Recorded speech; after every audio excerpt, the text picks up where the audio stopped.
ఆనాడు సన్నాలు పండించండి నేను అన్నప్పుడు కొంతమంది అవహేళన చేసిరు. సన్నాలు పండించమంటుండు ఈ సన్నాసి అని ఒక నాయకుడు అన్నాడు. కానీ ఇవాళ మా పేదలు మా ఆడబిడ్డలు ఇక్కడ ఉన్నారు. అక్కడ పక్కన చాలా మంది మా అక్కలు మా సోదరిమణులు ఉన్నారు.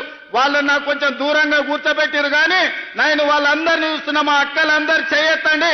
అక్క మీకు సన్న బియ్యం వచ్చినాయా రాలేదా?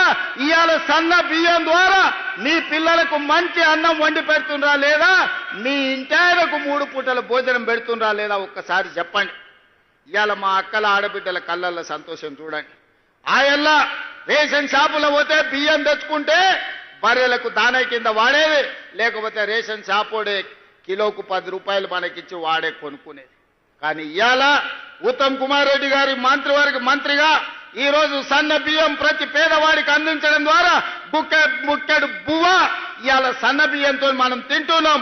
మేమందరం మీకు ఇవ్వడం కాదు, పేదవాళ్ళ ఇళ్లలో నేను, మా ఉప ముఖ్యమంత్రి గారు, మా వ్యవసాయ శాఖ మంత్రి గారు, మా సాగునీటి పారుదల శాఖ మంత్రి గారు, ప్రతి మంత్రి, మా రెవెన్యూ మంత్రి గారి ఇండ్లల్లో పేదవాళ్ళ ఇంటికి వెళ్ళి వాళ్ళు వండిన సన్న బియ్యమే మేము తినొచ్చిన మాట వాస్తవం కాదా?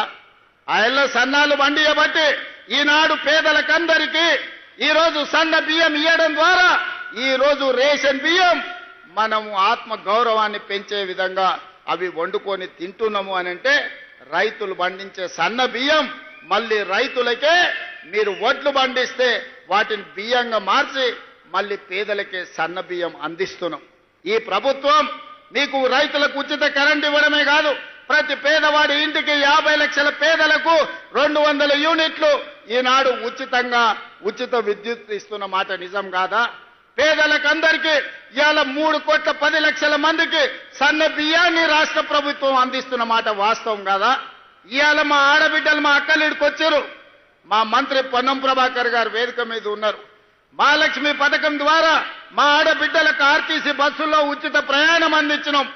ఒకనాడు అమ్మగారి ఇంటికి వెళ్ళాలన్నా, అమ్మవారిని దర్శించుకోవాలంటే ఇంటి ఆయన దగ్గర చేయి జాపాల్సిన పరిస్థితి.